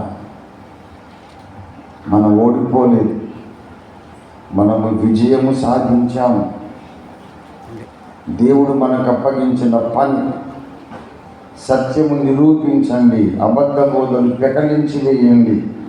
సిద్ధాంత విషయాలలో ఏది సత్యము, ఏది వాస్తవము, ఏది మానవ కల్పిత బోధ ప్రపంచానికి స్పష్టంగా తెలియజెప్పండి. రక్షణను గూర్చిన సిద్ధాంతం ఏది సత్యము, పరిశుద్ధాత్మను గూర్చిన సిద్ధాంత విషయంలో ఏది సత్యం, రెండవ రాకడను గూర్చిన సిద్ధాంత విషయంలో ఏది సత్యం, ప్రపంచానికి తెలియజెప్పండి. ఇందుకు 8 ప్రణాళిక గ్రంథాలు రాయమన్నది. ఎంత కష్టం అనుకున్నారు? ప్రతి యుద్ధము, ప్రతి గ్రంథము రాయడానికి పెద్ద యుద్ధమే నేను పోరాడాను. ప్రతి పుస్తకం పెద్ద యుద్ధంలో నుంచి పుట్టుకొచ్చింది. యుగాంతం మొదలుకొని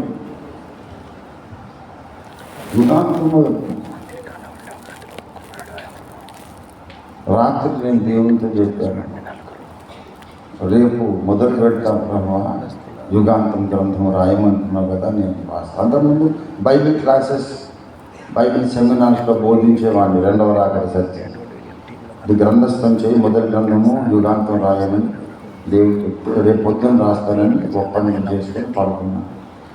పొద్దున్న లేచి అప్పుడు బ్రహ్మచారిని నీళ్లు పట్టుకుంటే నీళ్ళ డ్రమ్ము వచ్చిన బొట్టన వేలు మీద కాళ్ళ వేళ్ళ మీద పడి బొట్టన వేలు చితికిపోయి ఆ గోర ఎగిరిపలేసి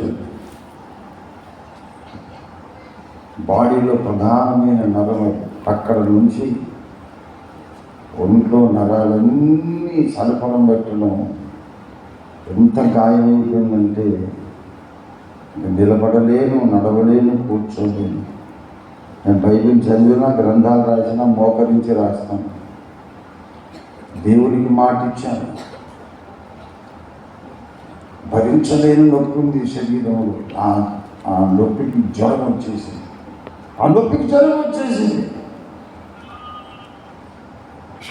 కానీ దేవునికి మాట ఇచ్చాను, రాయాల్సిందే అని మోకరించి దెబ్బ తగలని కాళ్ళు ఉంది అది భూమి మీద పెట్టి, మరి మోకరిస్తే బొట్టలు పెట్టి కింద తగులుతుందిగా. మోకరిస్తే బొట్టలు పెట్టి కింద తగలదు నేలకి.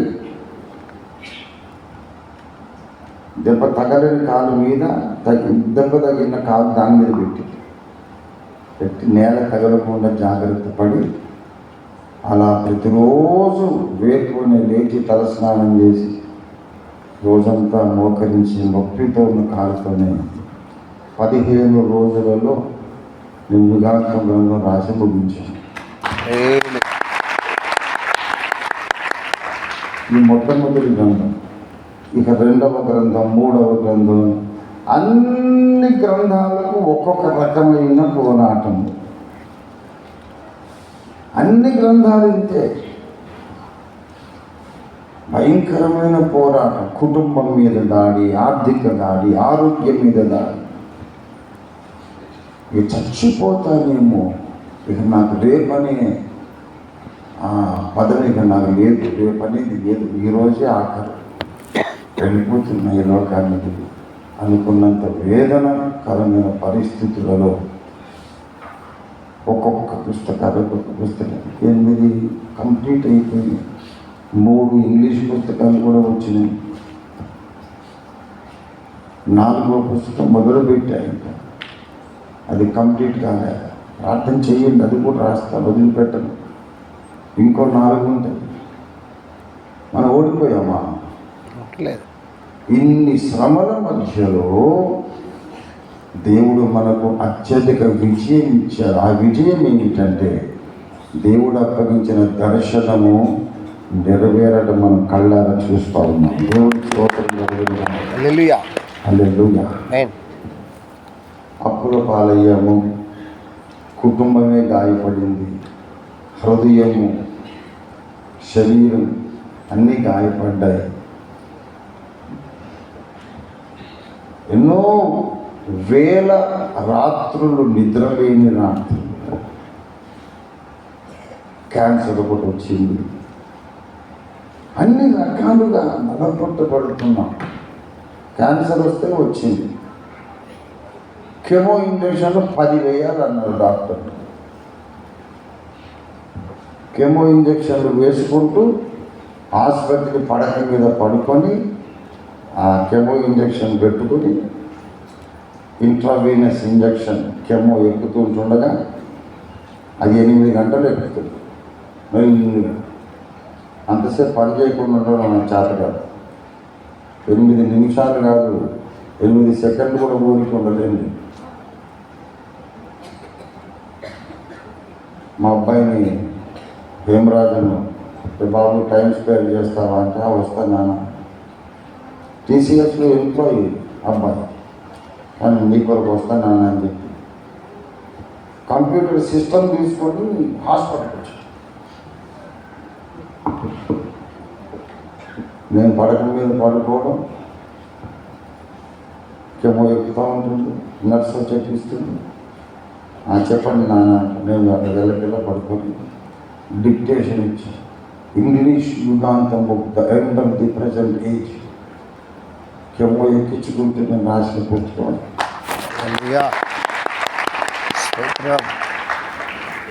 క్యాన్సర్ వచ్చి కెమో ఎక్కించుకునేటట్టు చేశాను అని అనుకుంటున్నారు. ఆ సైతాన్ సేవకుడు, ఒరే తిక్కలోడా, కెమో ఎక్కించుకుంటూ ఇంగ్లీష్ బుక్ కంప్లీట్ చేశాను నేను, అది నా విజయం అంటే. దేవునికి స్తోత్రం కలుగుతున్నాం. హల్లెలూయా, హల్లెలూయా. ఓటమి లేదు మనకు. దేవుని మూలముగా పుట్టిన మనం, దేవుని కొరకే బ్రతుకుచున్న మనం, దేవ దర్శనం కొరకు బ్రతుకుచున్న మనం ఓడిపోవడం సాధ్యము కాదు. దేవునికి స్తోత్రం కలుగుతున్నాం. It is impossible for you to be defeated. आपको हार जाना नामुमकिन है.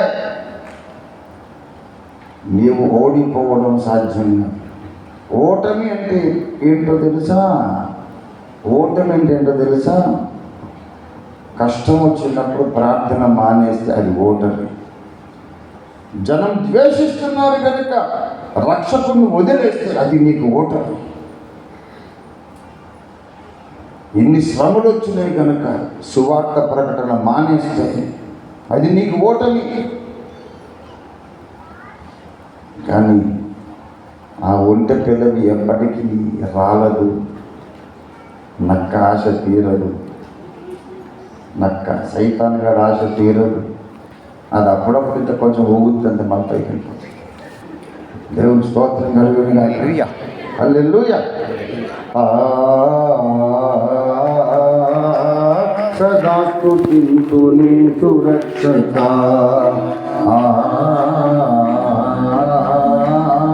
సదా స్తుతింతుని సురక్షక, ఏ సురక్షక నిన్నే స్తుతింతు రక్షక, నిన్నే స్తుతింతు రక్షక, ఏ సురక్షక నిన్నే స్తుతింతు రక్షక, నిన్నే స్తుతింతు రక్షక, సదా స్తుతింతుని సురక్షక, సదా స్తుతింతుని సురక్షక. కష్టములందు స్తుతింతు, నష్టములందు స్తుతింతు, కష్టములందు స్తుతింతు, నష్టములందు స్తుతింతు. నిష్ట అదే కదా, శ్రేష్టమదే కదా, సృష్టి నీదే కదా, ఇష్ట అదే కదా, శ్రేష్టమదే కదా, సృష్టి నీదే కదా. సదా స్తుతింతుని సురక్షక, ఏ సురక్షక నిన్నే స్తుతింతు రక్షక, నిన్నే స్తుతింతు రక్షక, సదా స్తుతింతుని సురక్షక. నిందాలయందు స్తుతింతు, కొందరలందు స్తుతింతు, నిందలయందు స్తుతింతు, కొందరలందు స్తుతింతు. ఆనందమని పై బిందుకని నీరందుమని, ఆనందమని పై బిందుకని నీరందుమని, సదా స్తుతింతుని సురక్షక, ఏ సురక్షక నిన్నే స్తుతింతు రక్షక, నిన్నే స్తుతింతు రక్షక, సదా స్తుతింతుని ఉపకారములకు స్తుతింతు, అపకారములకు స్తుతింతు, ఉపకారములకు స్తుతింతు, అపకారములకు స్తుతింతు. అపవాదురాని అపవాదు కాని కృప నీదేయని, అపవాదురాని అపవాదు కాని కృప నీదేయని.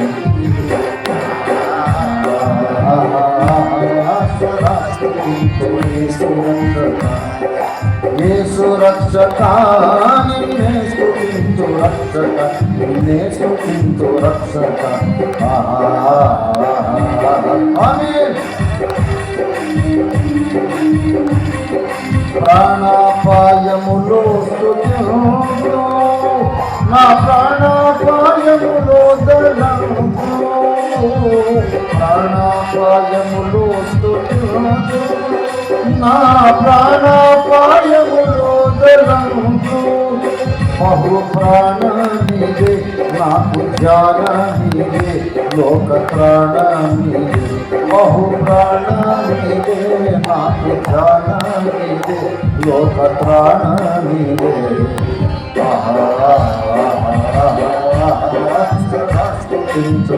సురక్షక, ఏ సురక్షక, నిన్నే స్తుతించు రక్షక, నిన్నే స్తుతించు రక్షక. సదా స్తుతించు. అనుమానమున్న స్తుతించు, అవమానమున్న స్తుతించు, అనుమానమున్న స్తుతించు, అవమానమున్న స్తుతించు. కన్ను మూసుకొని నన్ను చంపుకొని నిన్ను నమ్ముకొని, కన్ను మూసుకొని నన్ను చంపుకొని నిన్ను నమ్ముకొని. సదా స్తుతించు. సురక్షక, నిన్నే స్తుతించు రక్షక, నిన్నే స్తుతించు రక్షక.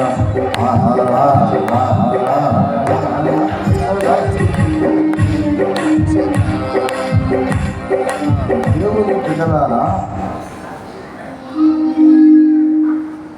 శ్రమలు మనకు తెచ్చిపెట్టి దుష్టుడు అనుకుంటాడు తిక్కలోడు, ఏక నంబర్ బేవకూఫ్,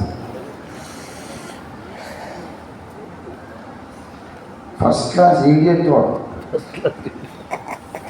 స్టూపిడ్ వాడు. నిజంగా దానియేలు యెహెజ్కేలు గ్రంథంలో చెబుతాడు ఏంటంటే, నీ జ్ఞానము చెరుపు కొట్టింది. 28 యెహెజ్కేలు, నీ జ్ఞానము చెరుపు కొట్టింది. పూర్ణ సౌందర్యము పూర్ణ జ్ఞానము కలిగిన వాడివి, తర్వాత నువ్వు నీ జ్ఞానము చెరుపుకుంది. సౌందర్యం జడగొట్టుకోలే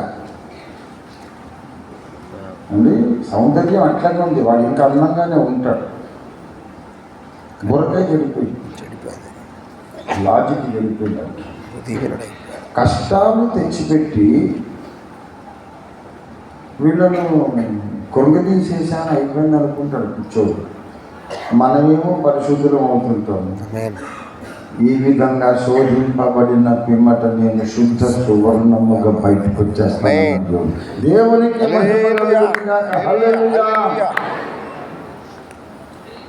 వాడు యాక్చువల్గా దేవునికి దేవుని పిల్లలకు వాడు సేవ చేస్తున్నాడు. సేవ చేస్తున్నాడు వాడు, బుద్ధిహీనుడు. దేవుడేమో ప్రేమ గల తండ్రి. కొలిమిలో మనల్ని ఎలా చేస్తారండి?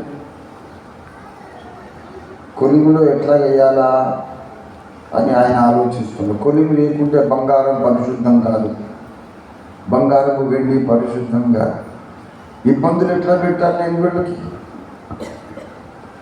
ఇబ్బందులు పెట్టాలంటే నా చేతులు రావట్లేదు. అప్పుడు ఈ తిక్కరోడు దొరికాడు. ఆ కంచె తీసేసి కష్టపెట్టి చూడు, అప్పుడు నీ ముఖం మీద చూసిన తిక్కరోడు ఇలాగ అనుకుంటున్నాను.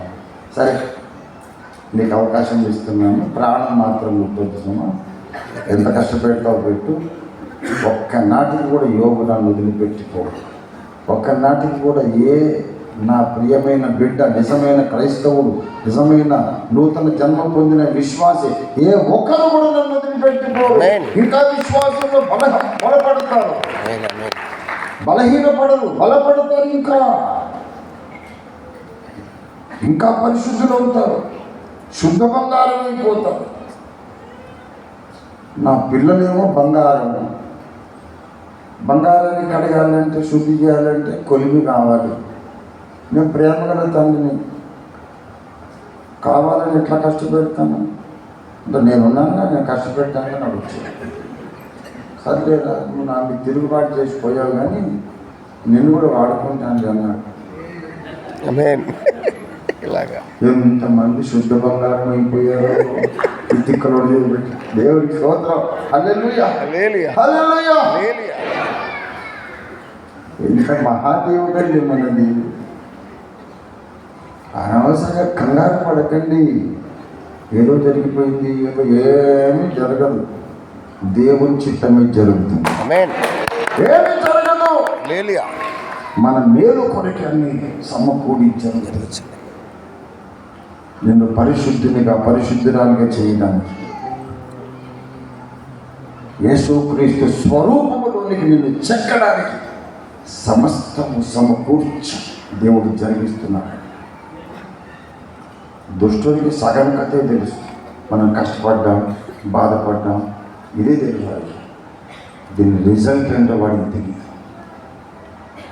దేవుడు కోరుకున్న మహిమ గల సంఘం తయారవుతుంది. దేవునికి స్తోత్రం హల్లెలూయా, హల్లెలూయా.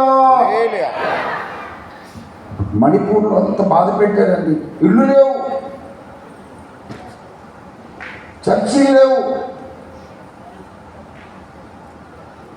ఏం జరిగిందో తెలుసా?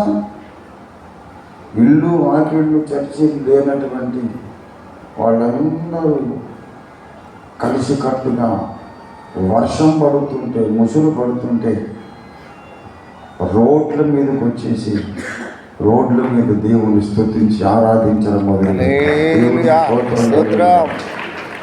ఇంటర్నెట్లో చూసారా మీరు? చూసారా? చూసిన చేయొద్దండి. మణిపూర్లో రోడ్ల మీద స్తుతి ఆరాధన, దేవునికి స్తోత్రం కలిగిన. ఈ తిక్కలోళ్లకు గుడి లేకుంటే మతం ఉండదండి. మాకట్లా కాదు, మేమే గుడి బాబు, మేమే గుడి. మాకు గుడి ఎక్కర్లేదు, గోడలు ఎక్కర్లేదు, గంటలు ఎక్కర్లేదు, మీకు అవసరం అది. క్రైస్తవులకు ఏ గోడలు, ఏ గుడి అక్కర్లే.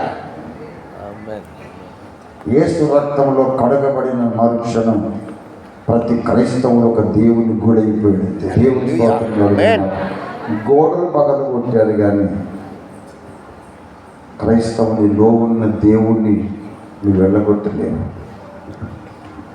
లక్షల మంది క్రైస్తవులు రోడ్ల మీదకి వచ్చి స్తుతి ఆరాధన చేసి ఆనంద బాష్పాలతో ఆనందించారు. దేవుడి స్తోత్రం కలుగునుగాక.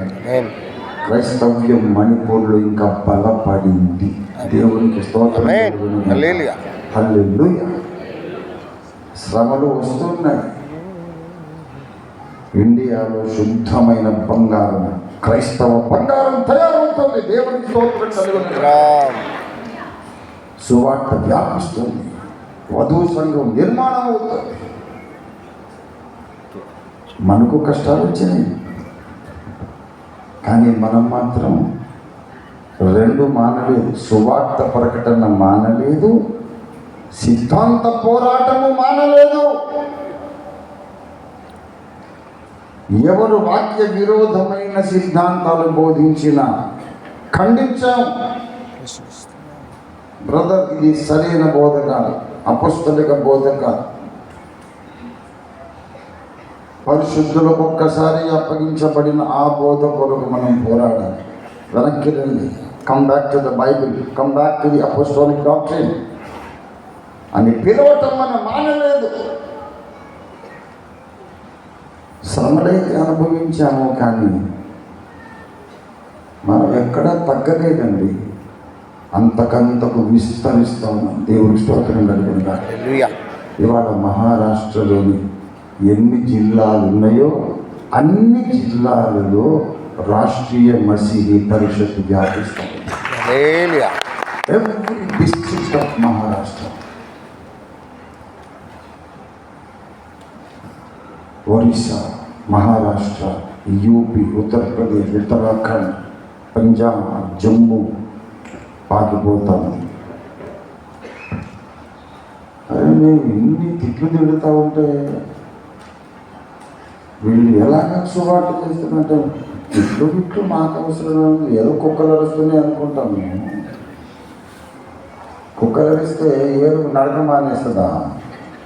ఏనుగు రోడ్డు మీద వెళ్ళిపోతూ ఉంటుంది, కుక్కలు అరుస్తూ ఉంటాయి. కుక్కలు అరిసింది అంటే ఏనుగు ఏదో తప్పు చేసిందని కాదు, దాని సైజ్ చూసి భయపడదు. అమ్మో ఇంతలా ఉన్నట్టు మా సైజ్ చూసి భయపడుతున్నారా మీరు?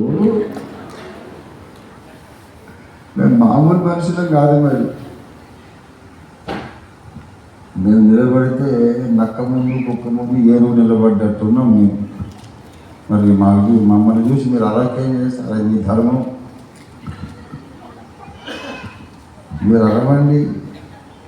మేము మాత్రం గురి వద్దకు ముందు సాగిపోక ఆగేది లేనే లేదు. దేవునికి స్తోత్రం కలిగినాక ఇది మనకు అత్యధిక విజయం. మరి కొద్ది రోజుల్లో దర్శనాన్ని మనం కంప్లీట్ చేయబోతున్నాం. దానికి టెక్నాలజీని ఉపయోగించబోతున్నాం. Very shortly, the whole world will talk about the Ophir publications. త్వరలోనే మన గ్రంథాలు ప్రపంచ భాషల్లోకి వెళ్ళిపోతుంటాయి. ఇవాళ ఆర్టిఫిషియల్ ఇంటెలిజెన్స్ వచ్చింది.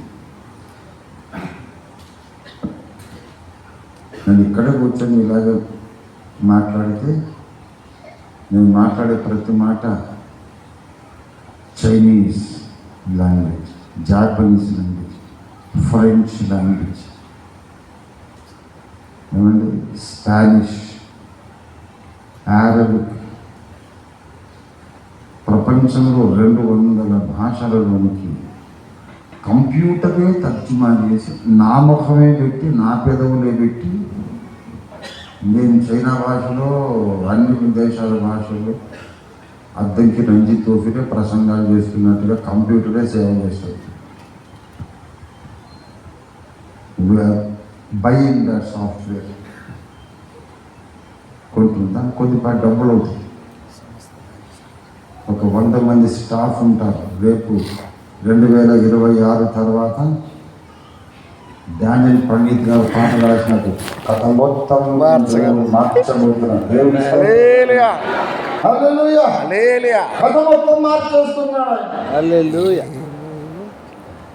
100 మంది కంప్యూటర్ ఎక్స్పర్ట్స్ కూర్చొని రాత్రి మగడు పనిచేసి మన మెసేజెస్, మన గ్రంథాలు అన్ని దేశాలకు వ్యాపింపజేస్తారు. ఏమి లేదండి, ఒక్క 6 నెలలు చాలు. దేవునికి స్తోత్రం. విజయమా కాదా? విజయం, అత్యధిక విజయం. దేవునికి స్తోత్రం. హల్లెలూయా. అందుకే ఎన్ని కష్టాలు వచ్చినా ఇది మనకు ఓటమి కాదు. In spite of all the troubles, ఎన్ని కష్టాలు వచ్చినా సరే పని ఆపకపోవడం మన విజయం. ఆమేన్. ఏ పని కొరకు మనం ప్రతిష్ఠించుకున్నామో ఆ పని సాధించడానికి పరుగు ఆపకపోవడం మన విజయం. ప్రార్థన ఆపకపోవడం మన విజయం. దేవునికి ఇచ్చుట మానకపోవడం మన విజయం. ఇంతకన్నా వాడు ఏం చేస్తాడు? ఏం చేయలేడు. దేవుని పని మాత్రం జరిగిపోతుందంటే దేవునికి స్తోత్రం కలిగిన గాక. యేసు ప్రభుని శిలువ మీద చంపేశారు, కానీ 3వ రోజు మళ్ళీ బయటకు వచ్చారు. ఇప్పుడు ఏం చేస్తారు?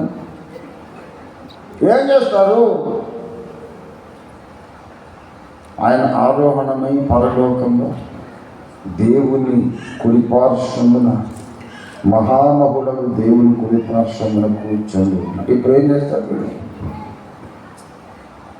ఏం చేయలేదు. మన జీవితంలో అత్యధిక అవమానము ఏదైతే ఉన్నదో, అత్యధికమైన బాధాకరమైన గాయం ఏదైతే ఉన్నదో, అదే మనలను అత్యధిక విజయంలోనికి నడిపిస్తుంది. దేవునికి స్తోత్రం కలిగింది. 29వ వార్షికోత్సవం జరుగుతున్న ఈ సమయంలో మనందరం 2 విషయాలు 2 పనులు చేద్దాం. 29 సంవత్సరాల సుదీర్ఘ పోరాటంలో దేవుడు మనకు తోడుగా ఉండి నడిపించిన విధానము కొరకు దేవుని మనము స్తుతిద్దాము, ఆరాధిద్దాం. అదే సమయంలో దేవునికి ఒక మాట ఇద్దాం, దేవునికి మనం ప్రమాణం చేద్దాం, ఒక వాగ్దానం చేద్దాం. ప్రభువా, నీవు అప్పగించిన పని పూర్తిగా చేసి ముగించేదాకా నేను పరుగు ఆపను.